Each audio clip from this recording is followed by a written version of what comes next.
Hey friend, it is so good to see you.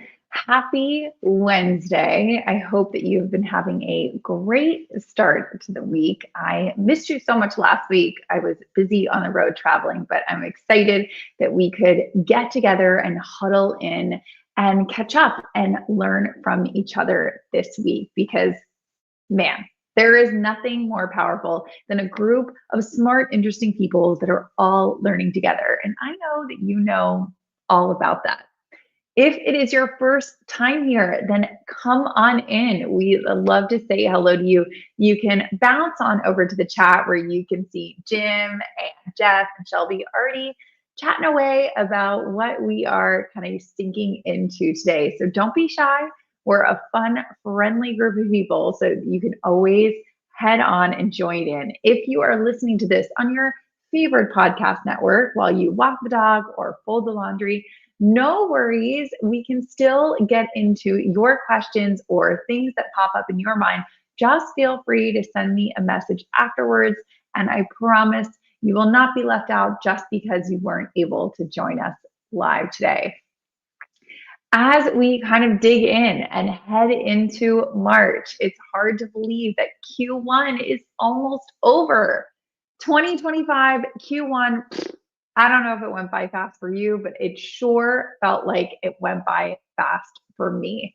And one thing that I've been trying to focus on, and my guess is maybe that you have been too, is really how we are showing up in the workplace. And as I started to dig in more to how I was showing up in the workplace and what I was kind of coming into each setting with, I realized that as usual, there's always more to learn and always more to grow from. So you will be not surprised at all that when this guest's new book popped onto the shelves a week before last on March 4th, I was very quick to gobble it up. And the name of that book is Managing Up: How to Get What You Need from the People in Charge. And if that doesn't describe all of us, I really don't know what does. Because what I love so much about Melody, who's going to be joining us shortly, is there's a lot of people that write books or teach from a place of experience.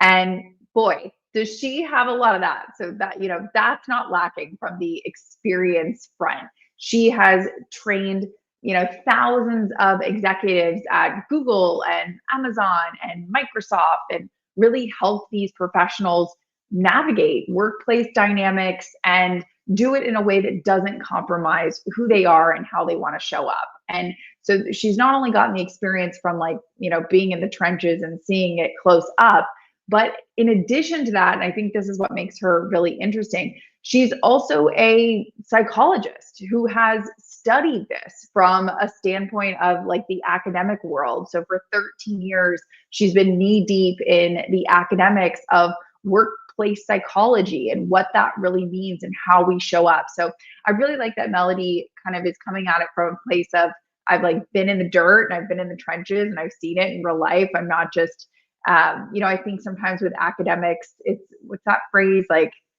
those who can't do teach. I know, very controversial, but you kind of sometimes say to a teacher or somebody well, yeah, come to me when your boss is screaming at you to do more work. You haven't had to experience what I've experienced. So I love that Melody's kind of seen it from both sides, the people that are actually going through what you and I are going through today, but also coming at it from an academic side and really studying the psychology and studying the behavior and how we can kind of approach situations from that front. So I feel like that's what makes her super unique. But again, I'm really excited to dig into the questions that you have for her. I'm excited to dig into the questions that I have for her.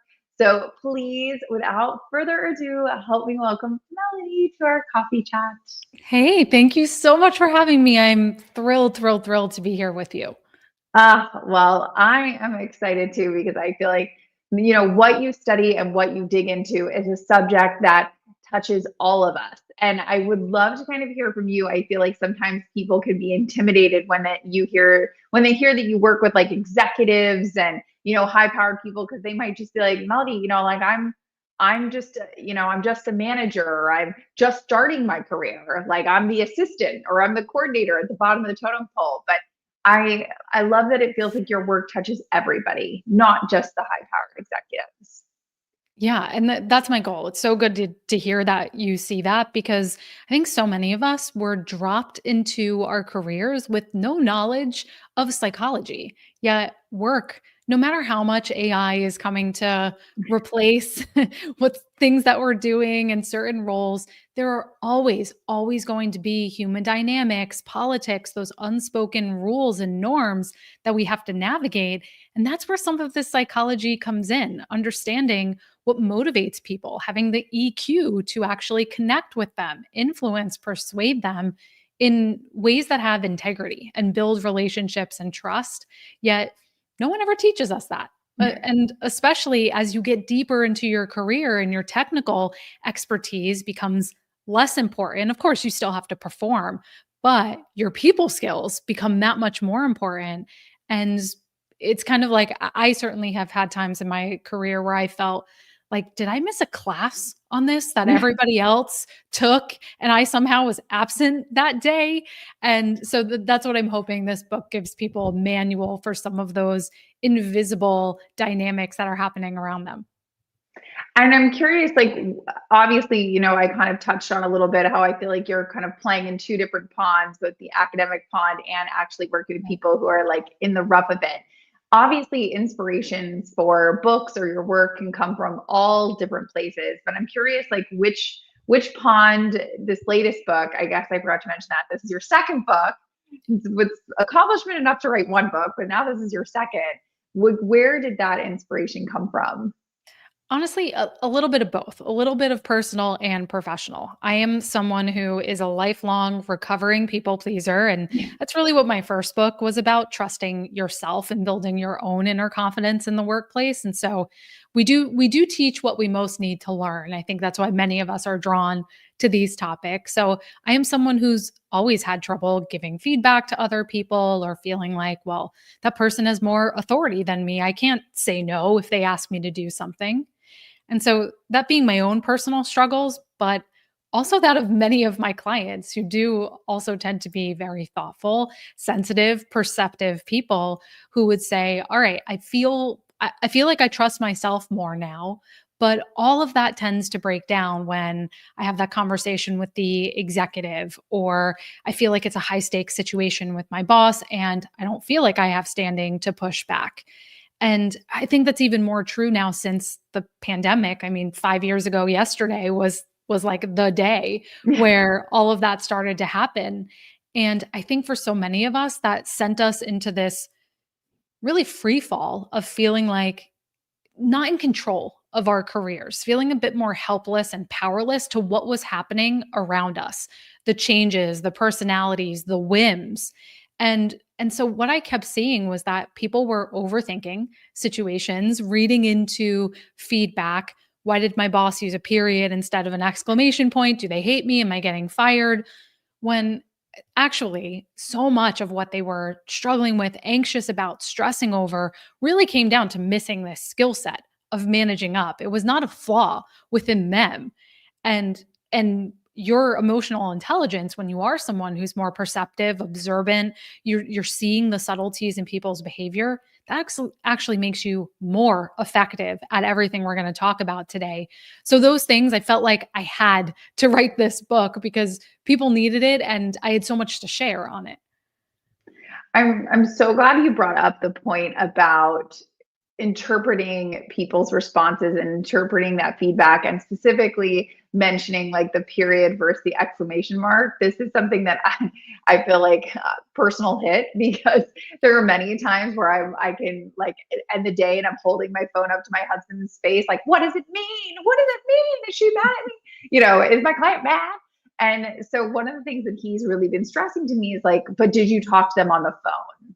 Like, he's a big believer that a lot gets lost in email because he's also like a man. So he's not like using emojis, or, he's not as like flowery. There's not a lot of exclamation marks. Like, I joke that sometimes he emails me and he'll put like thanks. And I'm Yeah. like, what about like, thanks, love you, babe, like, something. And so I'm curious for you, like, I think as, you also mentioned COVID, like, as we kind of come out of that, I feel like so much of our work has gone online. and has gone in the way of AI that maybe shortens things and makes it more punchy, but also maybe takes out the emotion from things. So I'm curious, like, what you advise some of these executives or people that you work with, like with the email or exclamation marks or getting on the phone, or like how we're communicating. Oh, 100%, right? And because there's that ambiguity or uncertainty, our mind fills in the gaps negatively, usually not positively. But that's so much what I end up working with people on is, okay, what are other ways to interpret this situation? What are other possible explanations? And that actually is a big part of managing up, is understanding what are the possible pressures, stresses, priorities that my boss or someone else above me has that I may not be aware of, that actually could explain their behavior, that it's not necessarily about me. But I think even more importantly, and this ties into even the conversation we're going to have about saying no, is this idea of understanding that people have different communication styles. It's that sounds very simple and obvious, but in practice, we don't always fully take that on. And we take other people's the way they communicate, we take it very personally. Whether it is you write someone this long email and they just respond, thanks. And you're like, I put hours of effort into that and you couldn't say something a bit more insightful, right? And when it comes to communication styles, what happens is what we often perceive as difficult often just comes down to a difference. And we may be someone who likes a lot of context, who tends to be a bit more flowery in our language, or we really focus on the people element. Who was involved? How did they feel about it? Is everybody on board? And we're dealing with someone who's more of a straightforward communicator, what I would call a commander in the model I have in the book. Those people are very to the point. They care more about what has to be done than how everyone cares about it.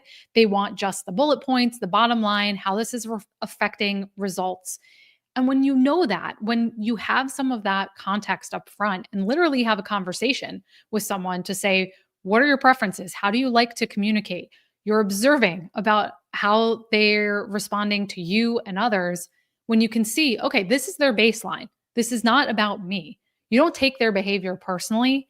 And that also gives you the opportunity to then frame your message, sort of customize and tweak it so it actually lands more effectively with that person.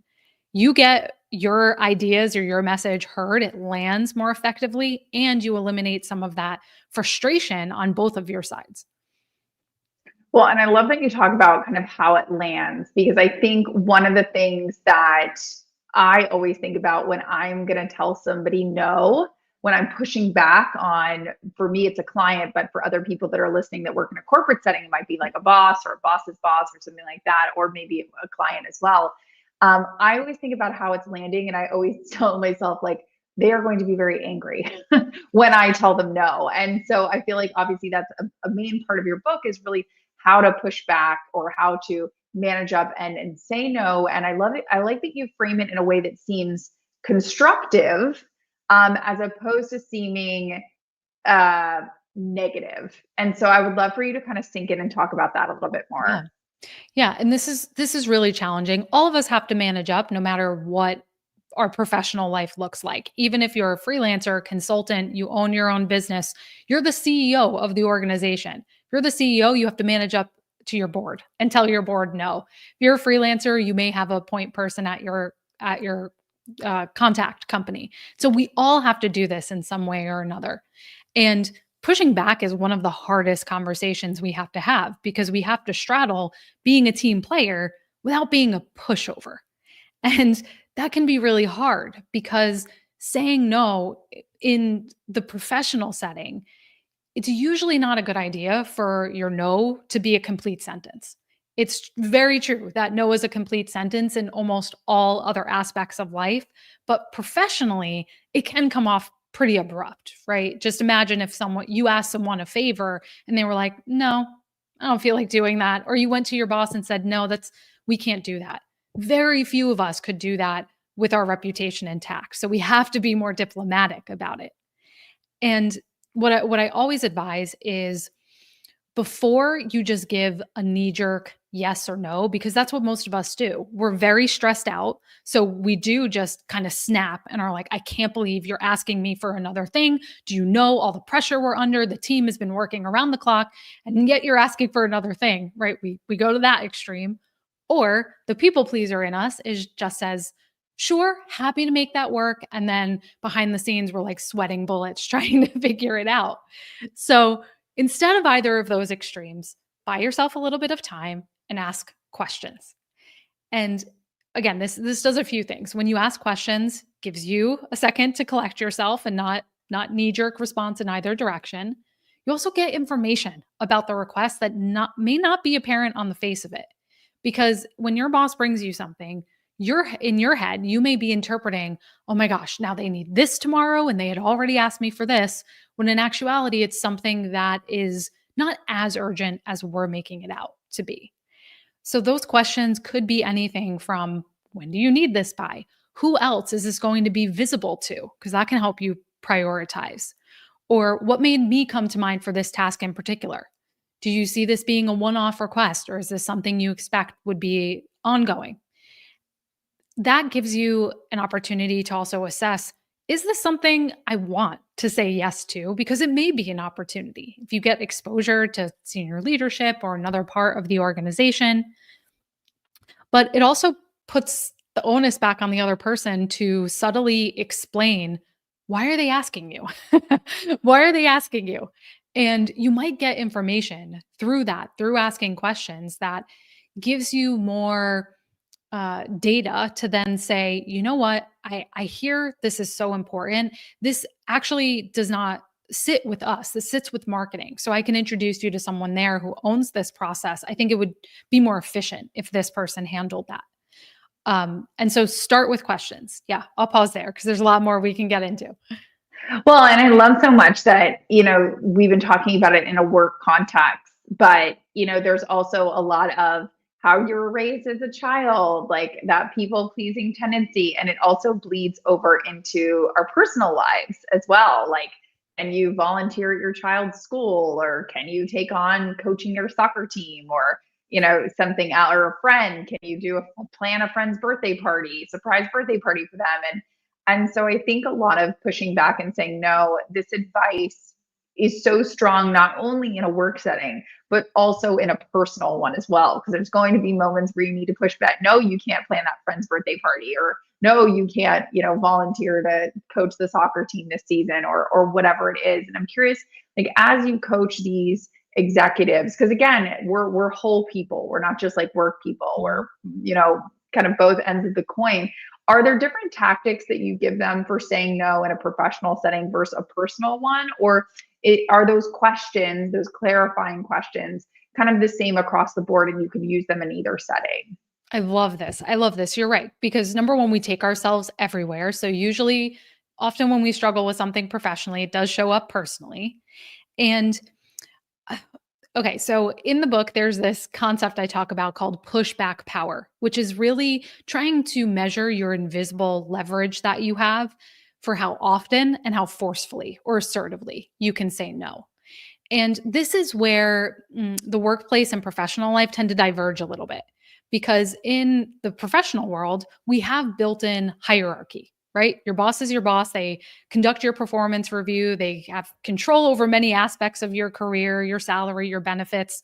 Usually in the personal world, there's not that same sort of built-in power dynamics that we're dealing with. And so when it is in the professional world, you do have to take into account what are things like my tenure, how long have I been at this company? Is my skill set really unique, which gives me more leverage to actually push back because it would be hard to replace me? What's the organizational culture? But some of the things that are the same are things like, what's the strength of my relationship with this person? Do I have a lot of trust built up where they know that even if I'm saying no now, that's not a no forever, that they don't have to categorize me as someone who is just defensive and doesn't want to be included. And so there's some overlap there.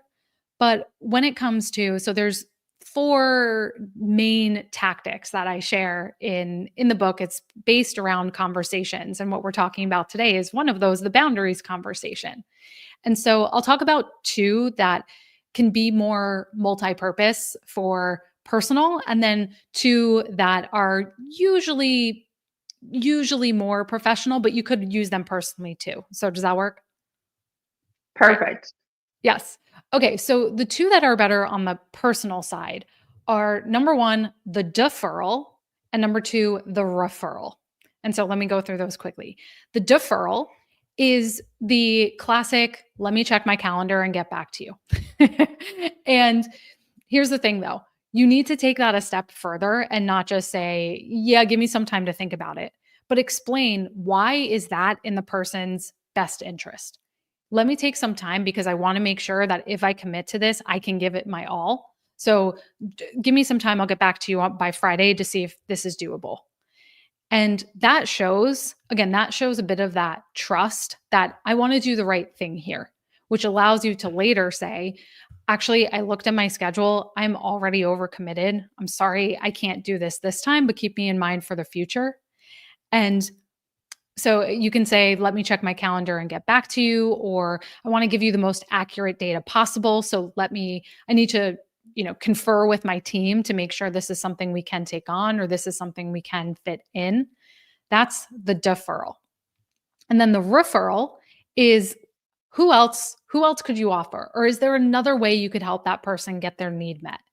And so it may be another parent that you could say, oh, I know Janine has said she's interested in some of the leadership here. Let me see if she would be interested, and do that kind of double opt-in.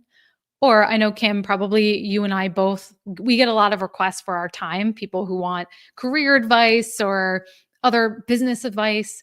And maybe you have this too, but I certainly have resources that if people say, I would love to know how you got started or how you did this, I can say, actually, I've created a blog post about that, or I've been on this podcast. This would be a great place to start. So you can refer them to a resource you've created. Even if it's someone in your company, you could say, I've created this help database, or here's this document that allows you to be self-serve. So you could get this done quicker because it would have to go into my pipeline and it may take a while for me to get to this. So again, showing why is it in their best interest. So those are the first two, which are the deferral and the referral. Now, the other two that again, you can use personally, but are very effective professionally, are the conditional yes and the trade-off approach. So the conditional yes is all about saying, I'm happy to take this on this time, but in the future, I may not be able to do this. And so it can sound just like that. I understand this is urgent, or the client needs this by tomorrow. So I'm happy to do this time and basically take one for the team. But I hope we both know I usually can't accommodate such a short timeline in the future. Or another way you could put that is, after we get through this busy period, I would love to sit down and figure out how we can get ahead of things like this in the future, so we're on top of it before it becomes a crisis. And the conditional yes, again, allows you to look like a problem solver, a team player, but you're setting a boundary for the future. So that's that one, conditional yes. And conditional yes is really good if your pushback power is on the lower side, because when you have less leverage to say no, you do have to be a bit more deferential or more giving at first. So it helps balance that. And then the last one, probably my favorite, is called the trade-off approach. And so the trade-off approach is, all right, I hear now why is important. We had previously discussed I was going to focus on X. So what would you like me to deprioritize, slow down on, delegate, temporarily pause to make Y possible? And so it's about surfacing, here are the two options. How would you like to handle this? And the magic of that approach is you are putting a frame around the choice. You are subtly saying both of these are not possible. We need to pick one here. We need to make some sort of a concession. But you're putting the power back in somebody else's hand, usually the person with more authority, to make that final judgment call. Because again, they may not be aware of what they've given you, or the fact that you have 8,000 things from another cross-functional partner that have been given to you. And so those are the 4 approaches. Let me just summarize them quickly again. And if someone could put them in the chat, that would be great. Help your friends out here. So referral, deferral, the conditional yes, and the trade-off. I would add one thing to the trade-off as Go ahead. well, a little remix, is that I have found that a lot of times when it is a trade-off, like, do I do this project or this project? Like, which would you want me to prioritize? If there is something that I particularly want to prioritize, like let's say I want to prioritize option 1 instead of option 2, I will actually give them that question as a yes or no. Yes. So I'll say, hey, I'm going to start with, project 1. If I shouldn't prioritize that one first, let me know. And I do that because people like to say the word yes. And, psychologically speaking, we don't like to say the word no. So it's my own little way that if they are going to like force me to do maybe something I don't want to do first, or make me prioritize something that I don't want to do first, I make them tell me no, and then I have to do that. And I have found a lot of times, especially if people don't care or they don't have a preference, they're like, oh yeah, that's fine. And then selfishly, I'm like, oh good, I wanted to start on that one first anyways. So a lot of times I'll frame it as a yes or no, in addition to maybe asking like, which would you rather? You nailed it. I love that, like, chef's kiss. Perfect, right? Because it shows your critical thinking and your leadership too. That you're not just saying, "Hey, I'm the subordinate here, just tell me what to do." You're actually stepping up to make a recommendation. And again, getting what you want in the process, which is brilliant. And just one last thing on that idea, I love the fact about people don't like to say no, they want to say yes. And also, what you're doing is you're saving your leader cognitive energy, which is such an important part. Again, if you're managing up to clients, to stakeholders, to your boss, whoever it is, make it easy for them to make decisions and for you to get what you want from them. So I love that, Kim, because it's not just this open-ended, what should we do? It's this binary that's so much easier to respond to.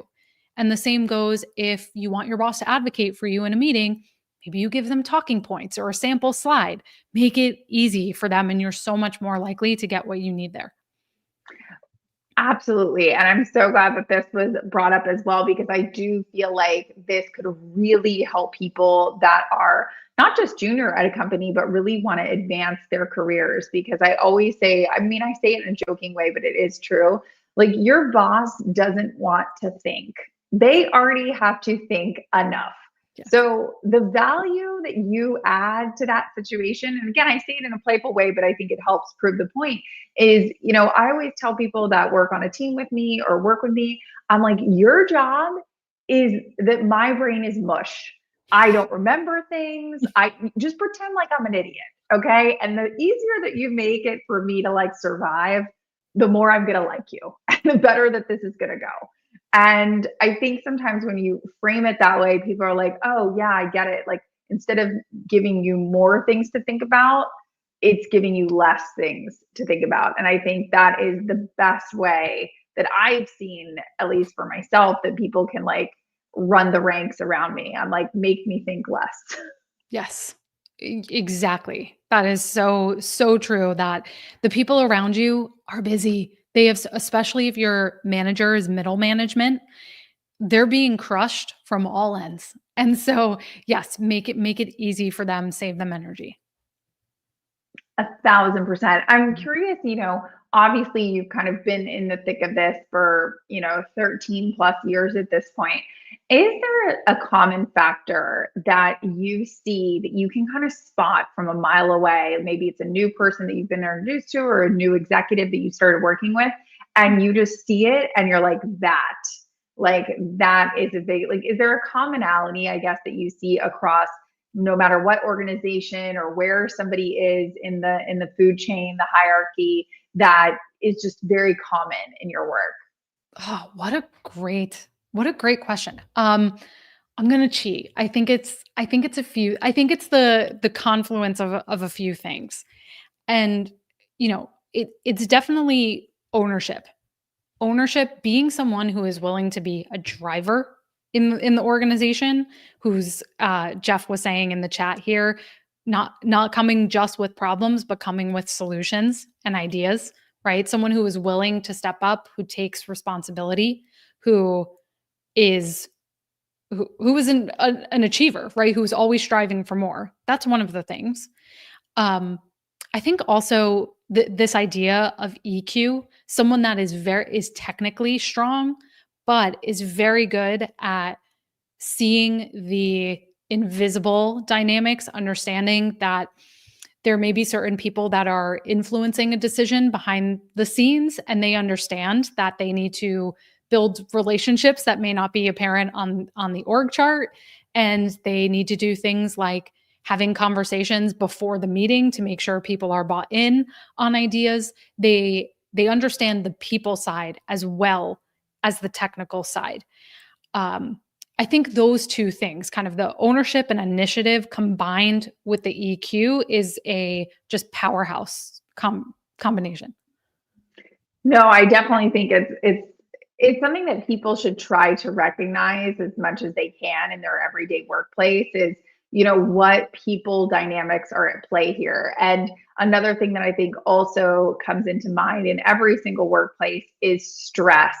So like what players on your team might be under a lot of stress. And by the way, that can be stress from a, internal corporate standpoint, or that could be stress from, I just found out my cousin was diagnosed with cancer, like other things that are outside the workplace. But again, we're whole humans. So we're bringing that with us. And I know that stress is something that you've also talked about, being able to identify that in the workplace, both in other people and yourself. And I'm curious, what are like one or two like tips or tricks or tactics that you give the executives you work with that maybe help them either themselves deal with stress, or maybe likewise help other people manage stress around other people on their team when they see it happening and they kind of flounder like, okay, I see it happening, but what do I do to stop it? Or what do I do to help it? Yeah. And you brought us something great that I call this your professional power position, where you can not only manage and influence other people's psychology, but you're managing your own as well. And that's where the magic happens, that you have both sides of that. And so I think something that, especially if you are here and you consider yourself to be a high achiever, for many of us, our work becomes who we are, becomes our entire identity. And that's great. I love my job. I love my work. I love business overall. It's fun for me. It's my hobby. But there starts to become a risk in making it the only thing you have. Because if all of your identity eggs are in that one basket and things start to go sideways at work, or the economy is not good, or things are out of your control, you feel bad about yourself. So we want to think about how are you diversifying your identity and where you're getting your sense of confidence, self-esteem from, that is not just from your professional accomplishments. And that's important because when things do get stressful, a lot of that will be out of your control. But then at least you have other areas of your life to draw on, whether you're a volunteer, you're a parent, you're an aunt or an uncle, you play sports. You need other aspects of your identity. And so think about it like you diversify your finances, you need to diversify your sense of self as well. So I think that's a huge one. And I also see high achievers. We were actually talking about this yesterday in one of my programs, that we get into this idea around self-care and rest, which can sound like a fluffy concept, but we get very black and white, all or nothing about it.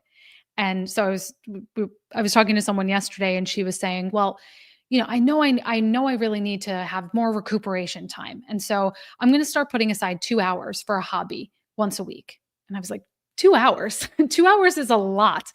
I don't think most of us have 2 hours to do anything. And that was a great example of being all or nothing when it comes to rest, recuperation, our own recovery. And I think recovery is a good way to think about it, because we either tend to push through it, right? And then the time that we are working is not good energy. Yes, we may be working, but what we could accomplish in 2 hours is vastly different than if we were better rested. And we put so much pressure on ourselves. So start small, look for little pockets of time. We were talking with her about how every day when she makes her tea, just look at that as a moment of rest where you're cognitively just kind of letting your brain just focus on what is happening in the moment, the heat coming off of the cup, the smell, just the practice of being there. And so I think looking for micro rest and micro self-care is so key because we don't have 2 hours, an hour to put aside. We have to look for it where we can.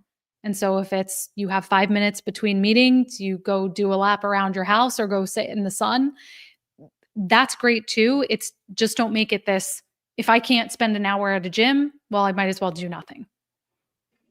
1000%. I was actually just talking to a girlfriend not too long ago, and she's been super stressed and in a really busy time in her career right now. And I laugh. It's not funny. It's funny for me. I don't think it's funny for her. And she had basically planned a vacation for herself. And she's like, okay, I get there Friday night and I come back to Austin on Sunday night. So I have 48 hours to rest. And it was this like really aggressive, like, and then she was stressed about what if that 48 hours she doesn't totally rest. And it was just like this very extreme of like, I'm going to be busy and then people tell me to rest. So I'm like, I cut out this 48 hours and I must rest. And it was like this really sort of forced, and I laugh because it sounds honestly like something I used to do or I was afflicted with in my earlier years of becoming an entrepreneur. And one thing that I've tried to introduce is like, that doesn't work well for me. Like the more you tell me to relax, the more I don't relax. Just like if I'm in a fight with my husband and he says like, calm down, I will never calm down because you just told me to calm down. So I'm doing the opposite of calming down. Now I'm more mad. And so if I tell myself to relax, I will then worry that I'm not relaxing well because I'm neurotic. Mm-hmm. So I've incorporated this thing that I call slow mornings. So let's say I know that I have an 8 a.m. call. I will set my alarm for 6:30 just so I have what I call a slow morning. So like maybe I sit in bed and I kind of like look at the weather and what the weather is going to be. And then I get up and I make a tea, kind of how you were saying. And as opposed to like, okay, my call's at 8, I'm waking up at 7:15 and I'm just like starting the day. And I just started doing this a couple of months ago and it feels so much better because it makes it feel like it's a weekend. Now it's not totally a weekend because then I'm going to work at 8 a.m. Not fun, but the beginning part of the day feels like a weekend. And that to me has been much more manageable and much more restorative than the like, I must take a break. Am I breaking enough? Like, am I breaking well? Yes, I'm laughing because I totally get that. Like getting an A+ at resting. I completely understand. Exactly. And like, am I doing a good job at resting? And I think it's a great takeaway for everyone to add more buffer time into your schedule. If you have 60-minute back-to-back meetings, where you can make them 50 minutes so that you have a little more transition time, or 30 minutes, take them down to 20 or 25. It will actually probably force those meetings to be more efficient. And then we don't have this constant rushing. You get to take a bio break. You get to take 10 breaths or whatever it is. But that concept of buffer, it actually helps you down regulate. So you're not just constantly go to the next thing.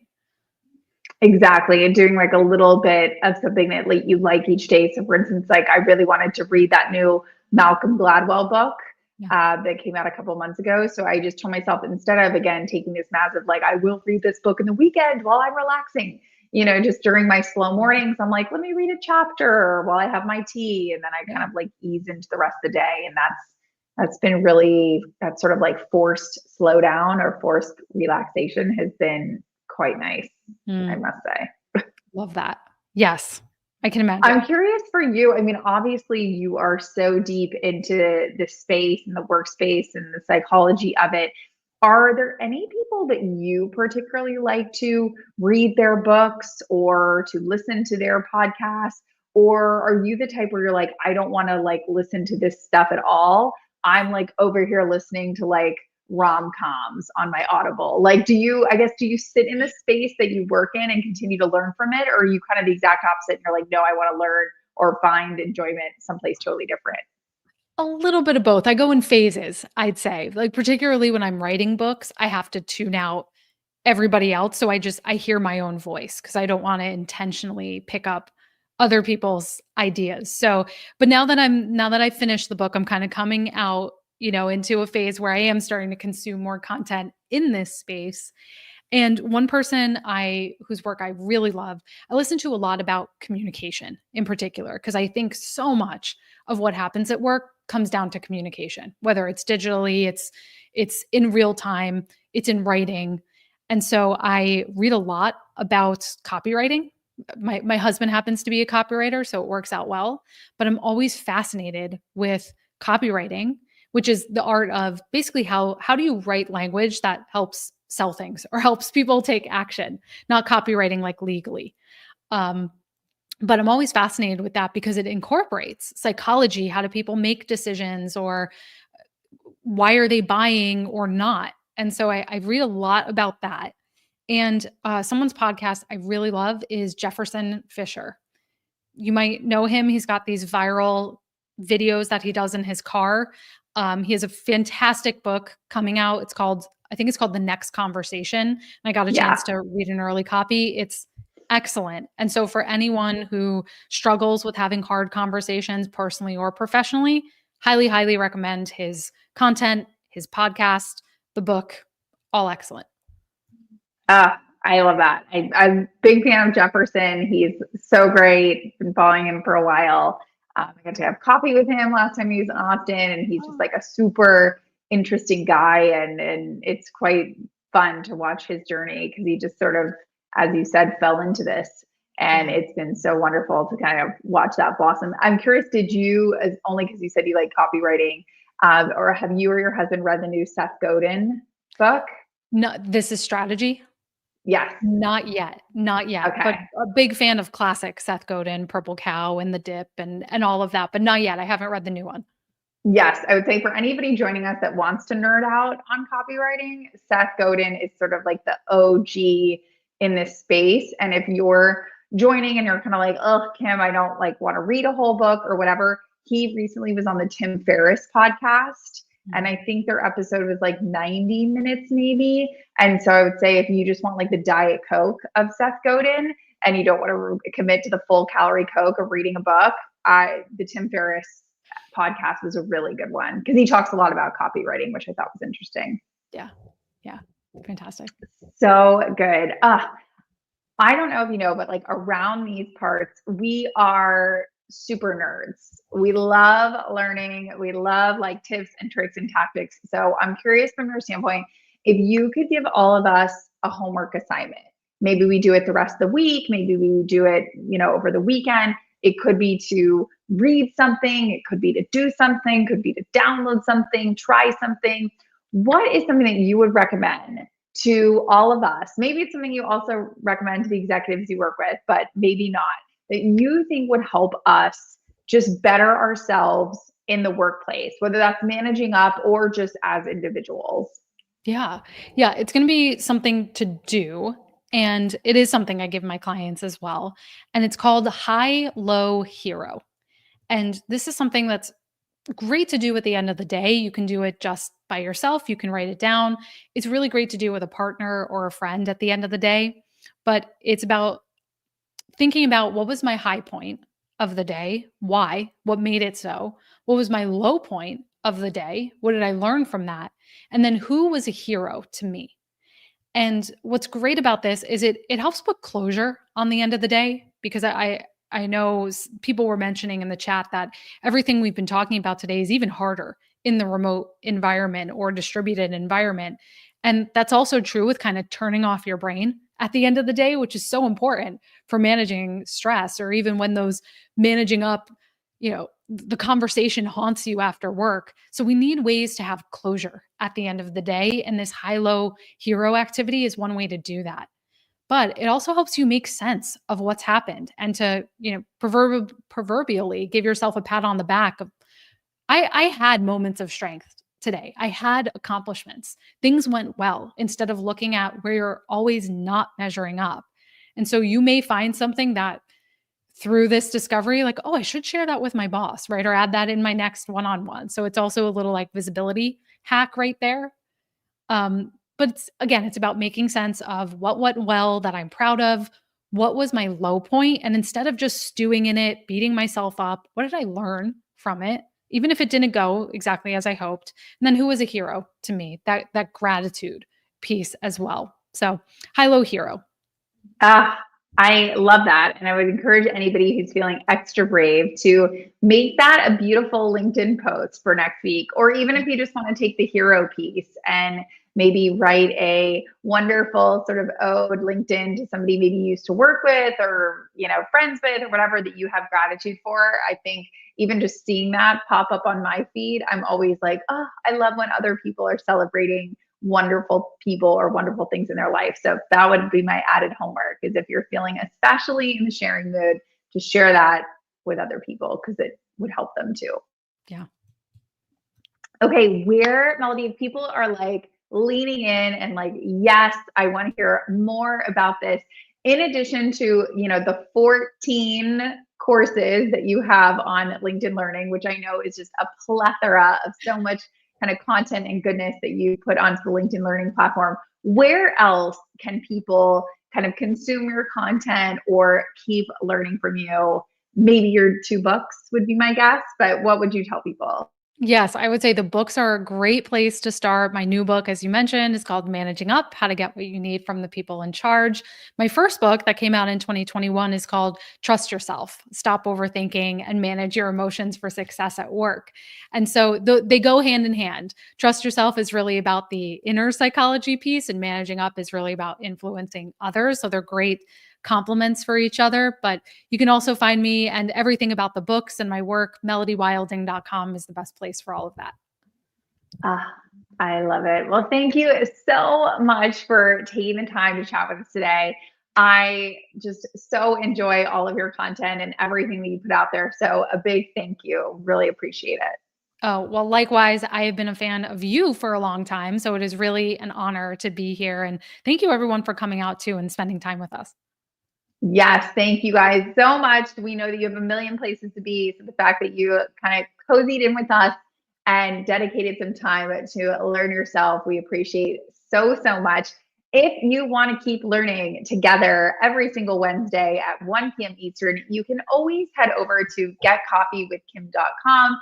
And if you're like me and obsessed with your calendar and meetings on there, we will set you up with a little calendar reminder that will block it off in your schedule like it would for a real coffee date with us every single week. So next week I'm traveling again, but then I promise after that we are back on our regular Wednesday 1 p.m. scheduled rotation. So thank you so, so much, Melody. Thank you so, so much, everybody, for joining, and we'll see you soon. Bye.